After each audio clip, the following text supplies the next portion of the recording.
서울 부동산 하방 압력을 주는 이벤트들이 속속 기다리고 있다. 2023년부터 매물이 점차 늘어날 수 있고 2026년에는 그 절정이 되지 않을까. 연끌을 하면서까지 매수하시는 건 현재 단계에서는 추천드리기 어렵다. 조정된 시기는 언제라고 보시는지? 주식도 마찬가지지만 부동산도 어떻게 보면 재테크 한 일종으로 보여지는데 가능하다면 뭐 싸게 들어가서 비싸게 나가는 게 맞지 않습니까? 그래서 전망은 게을리할 수 없다고 생각해서 계속 전망을 해왔고, 제가 23, 4년을 중장기 고점으로 보는 이유는 여러 가지가 있습니다. 그때 서울 부동산의 하방 압력을 주는 이벤트들이 속속 기다리고 있다고 보여지거든요. 첫 번째로는 23, 24년에 서울 아파트 입주 물량이 다시 일시적으로 증가를 합니다. 동남권에서만 둔촌주공, 개포주공 1, 4단지, 신반부 3차 경남을 합친 레미안 원베일리, 잠실의 진주, 미성, 크로바 등이 다 그때 입주를 하거든요. 동남권만 이렇고요. 강북에서도 이문, 장위, 수택 등 재개발 구역들이 좀 입주를 많이 할 것으로 예상이 됩니다. 따라서 서울의 부동산의 버블이 21년, 22년 입주 물량 급감으로 한껏 부풀어 오르는 시점에서 입주 물량이 터지기 때문에 그 버블을 꺼뜨리는 첫 번째 신호탄으로 여겨지고요. 두 번째는 아까 말씀드린 그 서울, 경기 10, 11년차 부분입니다. 이 계층이 2024년부터 큰 폭의 감소를 시작합니다. 서울 아파트의 대표적인 실수요 계층이라고 보여지는 이들의 감소가 수요 측면에서 하방 압력을 가할 수 있는 부분이라 여겨졌고, 세 번째는 주택임대사업자 물량입니다. 이런까지 각종 세제 혜택 때문에 주택임대사업자가 등록이 2018년에 굉장히 많이 늘어났었거든요. 2015년부터 늘기 시작하다가 2018년에 많이 늘었는데, 단순히 임대주택 등록수를 8년간 매물이 잠기는 등록 주택수라고 본다면 2023년부터 매물이 점차 늘어날 수 있고 2026년에는 그 절정이 되지 않을까, 이렇게 예상을 합니다. 마지막은 3기 신도시인데, 저는 이르면 2026년부터 입주가 시작될 것으로 보고 있습니다. 그 이유는 과거 이제 판교, 광교, 위례를 보면 지구 지정된 지 7, 8년 만에 입주가 시작되었거든요. 3기 신도시는 아시다시피 2019년 후반기와 2020년에 지구 지정이 되었습니다. 판교, 광교, 위례의 사례를 보면 6, 7년 후부터 입주를 개시한다고 보면 2026, 7년부터 입주를 개시할 가능성이 높아 보이고요. 사실 3기 신도시는 좀 적어도 서울 전세가에는 큰 영향을 미칠 것으로 보고 있습니다. 서울의 신축이 굉장히 씨가 마르고 있기 때문에 신축을 선호하시는 분들은 좀 전세난도 있고 해서 3기 신도시 쪽으로 많이 빠지지 않을까 예상이 되고요. 실제로 제가 조사해 봤더니 수도권의 입주 물량이 서울의 전세 시세에 많이 영향을 미치는 것으로 확인이 되었습니다. 내 집 마련 원하는 무주택자나 갈아타기 하는 1주택자, 추가 매입을 원하는 투자자는 또 어느 시기, 어느 지역을 좀 노려야 될지. 제가 전망하는 기준으로 말씀을 드리자면, 일단 무주택자분들의 경우는 아까 초반에 말씀을 드렸는데 굉장히 애매한 시기입니다. 현재 많이 올랐고 상승장의 후반부인데 지금이라도 올라타는 게 맞는지에 대해서는 굉장히 애매한 시기인데, 선택지가 둘 중에 하나라고 말씀을 드렸고요. 하나는 지금 사서 중장기 고점으로 제가 예상하는 23, 4년에 매도를 하거나, 또는 그 이후에 찾아올 중장기 저점까지 기다리거나, 둘 중에 하나인데 둘 다 일장일단이기 때문에 제가 어느 게 낫다고 말씀드리기 어렵지만, 확실한 건 지금 산다 하시더라도 너무 무리하게 사시는 건 좀 지양했으면 좋겠다는 바람이 있습니다. 왜냐하면 사람은 좀 망각의 동물이라고 생각하는 게, 2009년에 서울 아파트가 정점을 찍고 2013년까지 떨어졌는데 그 4년간 4, 5년에 걸친 하락을 굉장히 많은 분들이 잊고 계세요. 그때 유주택자 또는 다주택자분들은 굉장히 고통을 많이 겪으셨고, 제 책에도 홍보 멘트에도 있었는데 2009년에 음마아파트가 13억까지 대치동 음마아파트가 13억까지 갔었습니다. 근데 2013년엔 8억, 9억까지 떨어졌었거든요. 그리고 2016년에 다시 13억을 회복했습니다. 거꾸로 말하면 2009년에 산 분은 2016년에 원점을 회복한 거고요. 2013년에 산 분은 2016년에 3년 만에 4, 5억이 오른 거거든요. 언제 사는지가 왜 중요한지를 나타내는 하나의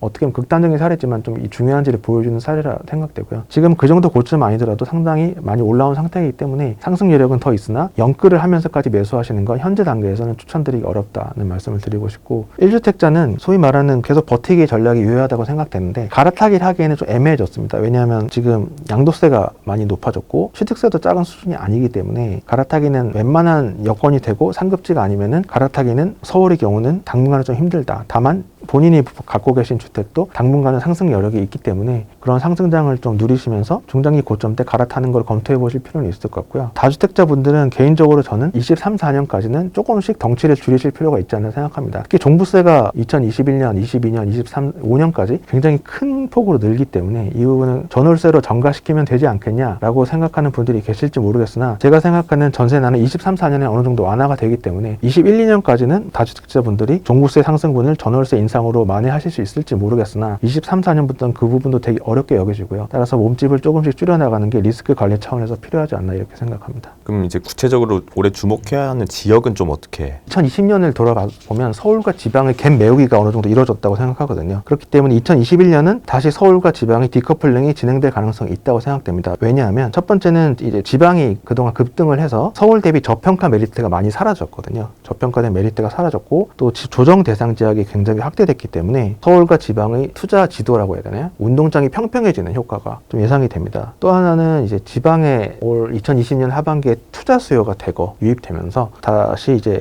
전세 매물이 다시 증가하는 추세가 조금씩 보이고 있거든요. 지방 전세가가 서울 대비해서 상대적으로 좀 증가폭이 약해지는 상황이 좀 예상이 되고, 반면에 서울은 투자 수요가 상대적으로 많이 줄어든 데다가 예를 들면 2018년부터 서울은 1주택자가 많이 늘고 다주택자는 감소 또는 부합 상황이거든요. 실수요가 견인하는 시장이라고 봤을 때 게다가 입주 물량이 급감을 하죠. 서울이 전세가가 고공행진을 보일 가능성이 높기 때문에 다시 이제 서울이 좀 더 탄력을 받은 상황이 되지 않을까 싶고, 직주 근접의 경쟁력이 앞으로도 지금도 강하지만 앞으로 더 강해질 거라고 봅니다. 왜냐하면 새삼스러울 것도 없지만 여성의 사회활동은 갈수록 증가하고 있습니다. 현재 이미 20대 여성의 고용률은 20대 남성을 추월한 지 오래됐고요. 여성의 사회활동이 갈수록 늘어난다는 의미는 결국은 예를 들면 결혼을 하게 되면 이제 공동육아의 필요성은 지금도 높지만 계속 더해질 겁니다. 공동육아의 필요성이 증가된다는 건 결국은 직장에 근접한 주거지가 인기가 많아진다는 뜻이거든요. 본인 직장 아니더라도 직장이 좀 기업이 늘어나는 그러한 주변의 지역의 인기는 앞으로 더 올라갈 거라 보여지고요. 또 가능하면 인기 지역의 비역세권보다는 좀 덜 떨어진 지역이라도 역세권으로 가시는 게 좋다는 의견을 드리고 싶습니다. 일본의 부동산 사례를 보면 일본이 우리나라보다 좀 고령화가 좀 빨리 시작되었죠. 우리나라도 같이 걸어가야 될 길이긴 합니다만 고령화가 심해지면 발생하는 일 중에 하나가 역세권의 범위가 좁혀집니다. 왜냐하면 고령층들이 걸어 다니실 수 있는 거리가 한정적이기 때문에, 예를 들면 일본은 역세권 범위를 도보 10분 700m로 예전에 정의를 했었다고 하더라고요. 근데 그거를 지금 500m로 좁혔습니다. 왜냐하면 이 고령화 시대에 고령층이 너무 많이 늘어났기 때문에. 그러면 역세권 인기가 더 늘어난다는 거죠. 지금도 인기가 많지만 역세권과 비역세권의 차이가 지금보다 더 벌어지고 있는 게 일본에서 보여주고 있는 상황입니다. 따라서 우리나라도 역세권과 비역세권의 차이가 계속 지금 벌어지고 있는 것은 지금 확인하고 있는데 그 추세는 계속될 거라고 보여집니다. 현재 역세권은 비싸지 않습니까? 따라서 앞으로 역세권이 될 지역을 선정한다면 예를 들면